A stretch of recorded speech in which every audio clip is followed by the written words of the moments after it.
Hello everyone, welcome to SwitchUp as we once again have a look at some of the games coming out for the Switch in this upcoming week. A big thank you to our new channel sponsor Pixel Heart, creators of low print run physical games for consoles including of course the Switch, and due to this partnership we are able to share with you a promotion code which is SwitchUp Shing, and that will get you 15% off of an order via their website, which I'll put a link to in the top pinned comment.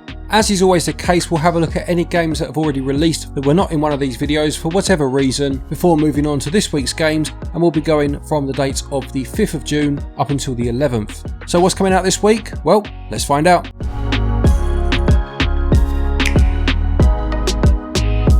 Starting with those games that are already out then, and the first of these is Knockout City. This released a couple of weeks ago, having been available for a limited time as a beta test, and is a team-based game that centres around dodgeball. You can customise your character, and there are a number of different ball types and areas to play within, plus you can try the game out in a free-to-play model, as well as there being standard and deluxe editions available. I think they are about £18 and £25 respectively. I know a few people that have been playing this and have quite enjoyed what they've played with that free-to-play model. Also out now, and one I missed last week, is Fighting EX Layer Another Dash. This is a fighting game made by Eureka and is a spiritual successor to Fighting Layer, a Japan exclusive fighting game released in 1998 that was developed by Eureka and published by Namco, and also the Street Fighter EX arcade game, again developed by Eureka and this time published by Capcom. This is a free-to-play fighter with the full game being available to purchase, and it includes fighters from the Street Fighter EX series. From what I've heard, it's a pretty decent fighter. There's no trailer on the eShop, just some screenshots, and I must say they do look pretty blurry, which if they are screenshots from the Switch version alludes to downgrades having been made, but at least they are representative of the version people will be playing. Too many games don't do that. Another of the games that's already out then, this is Wing of Darkness. This is an aerial shooting game where you take control of large mechs, attempting to shoot others out of the sky. It promises user-friendly controls, a wide array of high-tech weapons, and also makes a big point of pushing the fact that there is a lot of character development via cutscenes in between battles. Make of that what you will. I think I'm right in saying that this one is getting a release in Asia. I haven't seen one advertised for the West, and if you are interested, this eShop version sells for £24.99. The final of the games already out is a game called Stonefly. This sees you put in charge of a bug-shaped mech as you attempt to recover a lost family heirloom. It says you'll be gliding strategically among the flora and the fauna, confronting hungry bugs and meeting memorable characters. You can invent and craft new abilities, customising it to your playstyle, and I must say I really do like the art style. It's selling for £17.99 or your regional equivalent. The first of this week's games then, coming out on the 5th, this is Mighty Goose. This describes itself as a fast-paced run-and-gun shooter starring a bounty hunter that is a goose, as you would expect. Use epic weapons and devastating war machines to battle against screen-filling bosses and hordes of enemies. It says you can customise your playing style with a combination of upgrade chips, secondary weapons and assist characters, pilot devastating war machines to decimate large enemy groups, and it also makes a point of mentioning the pixel art style and the soundtrack, which features, it says, synth rock and jazz fusion melodies. Now I did watch the trailer for this earlier, as we do have a code coming for this one, and I must say it does look a whole lot of fun. I'm a big fan of run and guns, and this one does seem to have that manic action just right. Can't help but be reminded of games like Metal Slug, especially with the machines that you can get into as well. Whether it is as good as those games remains to be seen of course, but as I said, it comes out on the 5th for £15.09 or your regional equivalent.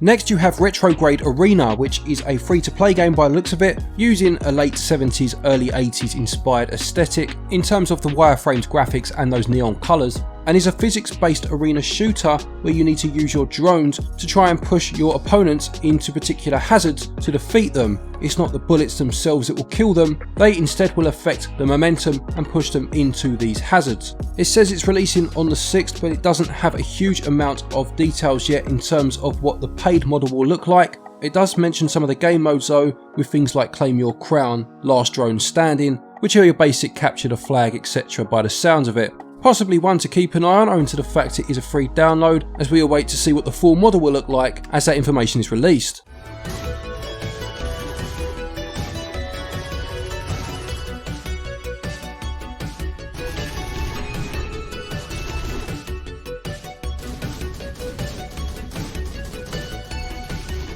Next then, on the 10th you have Ninja Gaiden Master Collection from Koei Tecmo. This brings together Ninja Gaiden Sigma, Ninja Gaiden Sigma 2 and Ninja Gaiden Razor's Edge. These three games were themselves enhanced versions of Ninja Gaiden 1, 2 and 3, which came out back in the early 2000s, starting in 2004, and are now being brought to the Switch as one collection. It says that all previously released game modes and DLC costumes, as well as additional characters for all three games, is included in this pack, and we will have a review for this game for you next week. Of the three games, I've only played Razor's Edge before. I own that on the Wii U and it's an enjoyable game, and I'm looking forward to trying the other two and seeing how they all hold up in this day and age. Costumes and game modes are included. Revel in the intensity of Ninja Gaiden in one dynamic collection. Then you have Game Builder Garage. This is an interesting game that Nintendo themselves have recently advertised, which promises that you can learn to make games from the minds at Nintendo. It says, ever wanted to make your own 3D platformer, high-speed racing game or side-scrolling alien blaster? Learn the basics of programming logic step by step in a fun and interactive way. Now, I don't know much about this game other than what I've seen in the trailer, but what I will say is there are other programs like this out there, already on the Switch for that matter, things like Fuse, and it would be great if this one from Nintendo really ramped up the accessibility, making it easy to learn the ropes, something that's not always the case, owing to the fact it is quite a complicated process to get your head round. If it can do that whilst keeping the complexity and depth that some of the other packages offer, this could be an absolute bargain, and something that some people could spend thousands of hours on. It's selling for £26.99 and it releases on the 11th.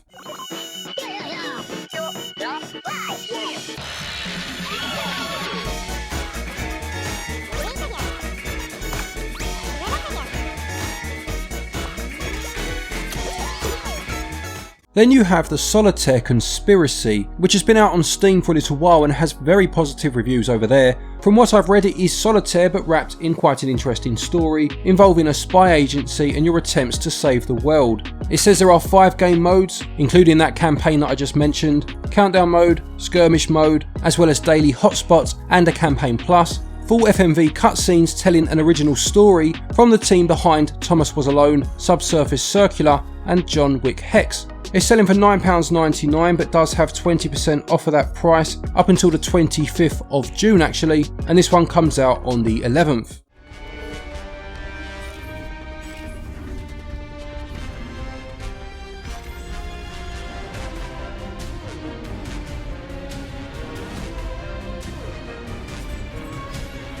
The next game is Wave Break, which says it's arcade-style skateboating with a splash of guns, kickflips and explosions. It's the world's first skateboating game, so says the blurb, inspired by arcade skateboarding classics. It's wrapped in an 80s crime-filled Miami Vice-themed world, and as well as a campaign mode, has a park creator and online multiplayer. It's selling for £22.49 and is another game that comes out on the 11th.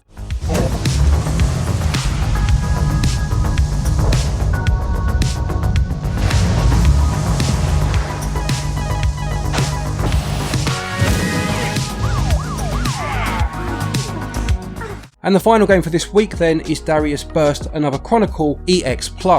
Now this is only showing on the American eShop at the time of recording this. If that has changed by the time I make the video, then the regional prices will be at the bottom of your screen.